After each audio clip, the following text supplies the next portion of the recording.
Hello, everybody, and welcome back to my channel. My name is Dr. Sarthak Kaushik.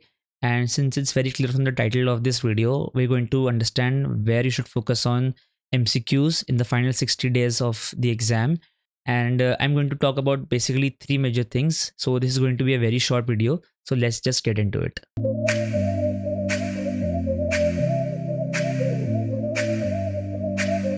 Okay, so let's talk about MCQs right now.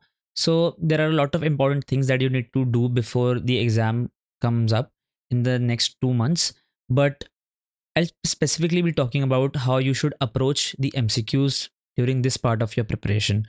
So basically, I'll be talking about MCQs in three major areas, that is, the grand tests, the PYQs, and the Q banks. And I'll tell you how you should focus upon these areas to make the most out of the remaining 60 days of your preparation. So let's just get the cat out of the bag first. Let's talk about GTs first.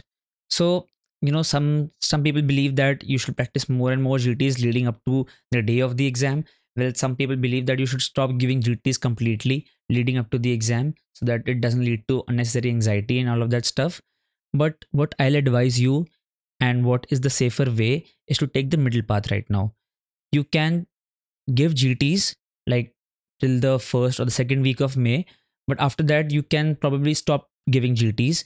But at this point of time, it is very important that you do so. Why? It's basically because you need to understand that there might be some questions in the exam that might surprise you completely. You are not prepared for every question that is going to be there in the exam. This will help you like practice the art of giving the exam by sitting on a desk in front of the computer screen for 3.5 hours and getting surprised by unnecessary questions, because at this point you might feel that your preparation is complete and still you might not know most of the questions in the exam. So this might give you an anxiety, but on the other way, you need to take it in such a way that you have to accept that all questions won't be directly from everything that you've read. So that is something that you need to be prepared for. Otherwise, that will lead to unnecessary anxiety in the real exam. Secondly, at this point of time, it is very important to analyze where your recall memory is lacking. At this point, you've almost read everything, or probably going to read everything now in your final revision stages. You need to understand that at this point of time, if you're making errors in your GTs, like silly errors in your grand test, it is basically because you've read the stuff completely, but you're unable to recall it from your memory because you read the subject probably a week ago or a month ago and you don't remember it as fresh as daisy. So you need to brush upon those skills, and you can only do that when you realize in which subject, in which particular area you're lacking your recall power. So I would advise that you can give GTs right now. You can give GTs once in every 2 weeks right now.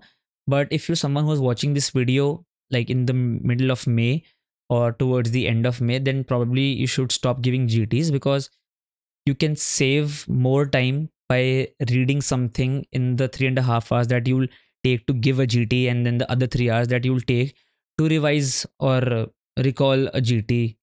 So it's better to put those 6 hours into studying a topic. You can actually finish a subject during that time. But that's for the later part of your preparation. So the second thing is Q banks. Now, should you do Q banks or should you not do Q banks at this point of time? See, if I believe that if you've already done a Q bank before, then you don't need to waste much time into revising each and every module that you've already done. The important questions will come up during your revision, like when you practice custom modules or give GTs, those will come up definitely. So you don't need to go through every QBank module. But I believe that if you're someone who has not completed QBank modules for most subjects, or even if some of your subjects are remaining, then probably you should not focus too much on solving those QBanks right now. See, I believe that in a QBank, if there are 20 questions, then out of those 20 questions, only 7 to 8 are actually of importance for your exam. The other are just for the sake of completion of a so-called QBank to make the bank more extensive for any particular app. But you don't need to get into that rat race right now. It's not the time to go in that area. I would highly recommend that you practice QBanks of the previous year topics, which can help you cover most of the related stuff in that particular topic. Fungi, for example. there are a lot of questions that come from fungi in your INICT exam or your NEET exam. So if you choose to like do one Q bank from micro, you can do probably fungi or viruses, because you know that a lot of questions can be asked from these areas and it is a very high yield area, rather than doing the remaining 15 to 20 Q banks for the bacteria. But what you would feel is that a Q bank in the bacteria के module ज़्यादा है, so I'll do that and probably skip viruses and fungi, which is actually of more importance for an exam. तो उस हिसाब से smartly काम करना है. अगर जो प्रीवियस ईयर टॉपिक है उसके अंदर क्यू बैंक करोगे, that will be more beneficial. And believe me, even if you skip Q banks at this point of time, it won't harm you. Just be sure to revise the topics that you've read, practice custom models along the way. Don't get too deep into this Q bank zone, otherwise you will just land up in a state of anxiety where you will not be able to complete a Q bank, you will not be able to revise a subject, and ultimately you will lose all your confidence in the exam. Now let's come to the last and the most important thing of all, and that is PYQs, previous year questions. Now see, to be very honest, if you don't do PYQs now, then you probably better to close all your books and stop studying at all, because then there's no point of like going for an exam. It's very harsh, it's very straight to the point, but that is the truth. This is the perfect time to like revise all your previous year questions if you've already done them, or at least start doing previous year questions if you've not touched them. Previous year questions are the most important things that will help you like sail through the coming 60 days, because you won't actually know where you need to study from and you will be lost because you'll have so much to study from. So PYQs are a very important source at this point of time. जो subject तुमने already कर लिया है, take up previous year questions of those subjects and revise all that you can. Revise previous year questions from NEET and FMG, most importantly. And if you want and if you have the time, you can choose to do INICT previous year questions.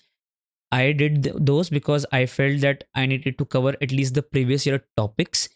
And if you don't have time, then it's okay. You can choose to only do a NEET PG and FMG previous year questions, and that'll be enough.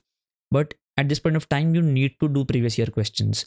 And what you can do is you can revise like the previous year questions, like by making a custom module and selecting the like the unit that you want to revise previous year questions from that particular unit, and then you can solve those. You can make custom modules of the subject that you read just prior to this subject. Like if I'm reading medicine right now, but I just completed reading my psychiatry, then I will make a custom module of consisting of psychiatry previous year questions and medicine previous year questions, and then I can revise them both together. The purpose of revising previous year questions is to understand the previous year topics, because the questions per se will not be repeated word to word, unlike in some rare cases, but the previous year topics have a high tendency to be repeated. Say, for example, I'm asking the laboratory diagnosis or the test of choice for a particular disease, then I'm not going to ratify that particular investigation of choice. Rather than I'll focus on understanding what is the next thing that they're going to ask me. If they're going to ask me like what is the gold standard investigation for this particular disease, or what is the treatment of choice for this particular disease, and that is more important to me. So I'll focus on the previous year topic related to that previous year question. So that is how you need to approach this entire thing. Okay, so these were the three things that I wanted to talk to you about on how you should approach MCQs at this point. I wanted to make sure that it was a very short video, but I think it's slightly extended the time I was hoping for. But anyway, I hope that it could help you. And if not, then feel free to reach out to me on my Instagram account, that is at the rate doctoring with Sarthak. Don't forget to drop a comment in the comment section below. And please do like this video, subscribe to my YouTube channel, and see you soon in another video. Take care. Bye bye.